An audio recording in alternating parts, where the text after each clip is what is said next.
আসছে উপরে দেন না পরে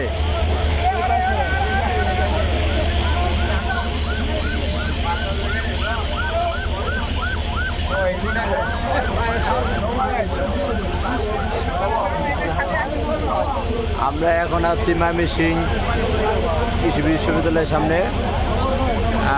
যমুনা এক্সপ্রেসের লাইনে গাছ পড়েছে প্রচণ্ড জোরে। এখন গাছকে সরানোর জন্য, উদ্ধার করার জন্য ময়মনসিংহ ইউনিট থেকে ট্রেন এয়ারপোর্ট থেকে ফায়ার সার্ভিস ও অন্যান্য গাড়ি ও গাছ কাটার জন্য লাইনম্যানের বিভিন্ন কার্যক্রম শুরু হয়ে যাচ্ছে।